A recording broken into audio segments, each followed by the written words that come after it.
एक नए वीडियो के साथ, और वो केमिस्ट्री के बहुत ही बेसिक फंडामेंटल वीडियो के साथ। मैं डॉक्टर सीपी भसीन हृदय के अंत्यकरण से आपका स्वागत करता हूं। आज का ये मेरा वीडियो दो टर्म्स पे है, concentrated sulphuric acid and absolute sulphuric acid. Concentrated sulphuric acid आप सबने नाम सुना है। जब 98% सल्फ्यूरिक एसिड होता है, हम किसी भी ब्रांड का सल्फ्यूरिक एसिड ले लें, 98% सल्फ्यूरिक एसिड ही आपको मिलेगा, जिसको हम कंसंट्रेटेड सल्फ्यूरिक एसिड कहते हैं। बाकी रिमेनिंग क्या होता है? रिमेनिंग 2% H2O होता है। अब यदि आपको ये टर्म सुन के थोड़ा आश्चर्य होगा, एब्सोल्यूट सल्फ्यूरिक एसिड बनाना है, एब्सोल्यूट H2SO4 बनाना है, यानी 2% वाटर को भी सल्फ्यूरिक एसिड में से रिमूव करना है। और जो 100% सल्फ्यूरिक एसिड होगा, क्या 100% सल्फ्यूरिक एसिड हो सकता है? जी हां, हो सकता है। और वो 100% सल्फ्यूरिक एसिड जिसमें 0% वाटर होगा, उसे ही आप एब्सोल्यूट सल्फ्यूरिक एसिड कहेंगे। अब 98% sulphuric acid very strong acid होता है। मैं ये कह दूं, बहुत ही स्ट्रॉन्ग एसिड है 98% सल्फ्यूरिक एसिड। और यदि 100% सल्फ्यूरिक एसिड होगा तो वो स्ट्रॉन्गेस्ट एसिड कहलाएगा।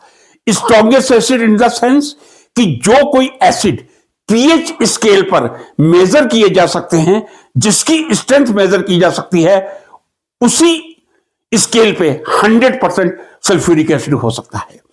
और ऐसे सभी एसिड जो 100% सल्फ्यूरिक एसिड से ज्यादा स्ट्रॉन्ग होंगे, वो सुपर एसिड कहलाएंगे। चाहे टिफ्लिक एसिड, फ्लोरोसल्फोनिक एसिड हो, कार्बोरेन एसिड हो, या दुनिया का सबसे स्ट्रॉन्गेस्ट फ्लोरो एंटीमोनिक एसिड हो, जिसकी हेमेट एसिडिटी फंक्शन वैल्यू -23 होती है। इस बारे में मैं आपको नहीं ले जाऊंगा, लेकिन यह जरूर कहना चाहूंगा कि 100% सल्फ्यूरिक एसिड होता है। और वो सभी एसिड जो 100% सल्फ्यूरिक एसिड से ज्यादा स्ट्रॉन्ग होते हैं, उन्हें सुपर एसिड कहा जाता है। Strongest might be magic acid, fluoroantimonic acid. अब 98% से 100% सल्फ्यूरिक एसिड कैसे बनाया जा सकता है? आप सबको मालूम है, H2SO4 है। 98% H2SO4 ही होगा। और जो कंसंट्रेटेड सल्फ्यूरिक एसिड कोई भी हो, वो 98% होगा।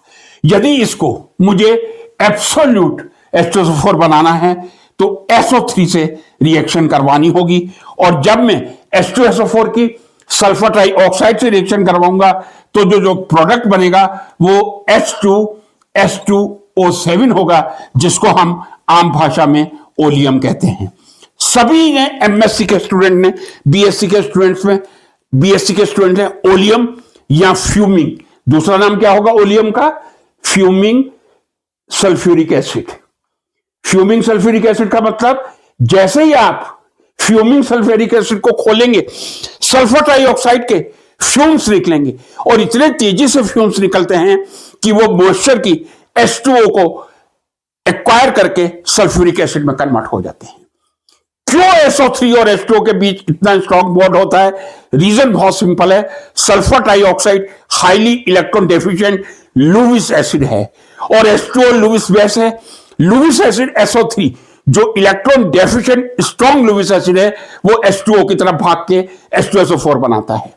लेकिन इस ओलियम को बनाने के लिए जो हमें मालूम है, और जो हम अपने IQ से, कोई भी साइंस का, केमिस्ट्री का विद्यार्थी कहेगा, आप सल्फर ट्राइऑक्साइड गैस लीजिए, उसको H2SO4 में पास कीजिए, बहुत आसानी से H2S2O7 फ्यूमिंग सल्फ्यूरिक एसिड या ओलियम बन जाएगा। लेकिन ये जो ओलियम बना है, जो आप लेबोरेटरी में काम में लेते हैं, क्या इसको 100% sulphuric acid, absolute sulphuric acid कहना सही है? जी नहीं। ये ओलियम या फ्यूमिंग सल्फ्यूरिक एसिड हो सकता है कि पानी के हर मॉलिक्यूल से रिएक्ट करके सल्फ्यूरिक एसिड बन गया हो, लेकिन 100% sulphuric acid, fuming sulphuric acid जो होता है, उसको कहा जाए, यह अपने आप में गलत होगा। फिर 100% जो सल्फ्यूरिक एसिड होता है और जो फ्यूमिंग सल्फ्यूरिक एसिड ओलियम होता है। फ्यूमिंग सल्फ्यूरिक एसिड का मतलब आपने SO3 गैस को पास किया है, लेकिन जब आपको एब्सोल्यूट 100% H2SO4 बनाना होगा तब आप गैसेस SO3 काम में नहीं लेंगे, आप लिक्विफाइड, जी हां याद रख लीजिए, लिक्विफाइड सल्फर ट्राइऑक्साइड यानी लो टेम्परेचर और हाई प्रेशर पर सल्फर ट्राइऑक्साइड को, ऑब्वियसली आप पहले V2O5 की प्रेजेंस में सल्फर डाइऑक्साइड को सल्फर ट्राइऑक्साइड बनाएंगे, वो गैस होगी, उस गैस को लो टेम्परेचर हाई प्रेशर पर लिक्विड SO3 में कन्वर्ट करेंगे और वो liquid sulphur trioxide liquid state में होगा। आप 95% H2SO4 में स्टोइकियोमेट्रिक रेशियो में एग्जैक्ट अमाउंट कितना लिक्विड SO3 का चाहिए वो आप स्टोइकियोमेट्रिक रेशियो में liquid sulphur dioxide 98% concentrated sulphuric acid में डालेंगे। उससे जो पानी होगा वो लिक्विड SO3 से रिएक्ट करके H2SO4 बनाएगा। अब ये जो बन गया वो आपका 100% सल्फ्यूरिक एसिड नहीं, वो ओलियम बना है।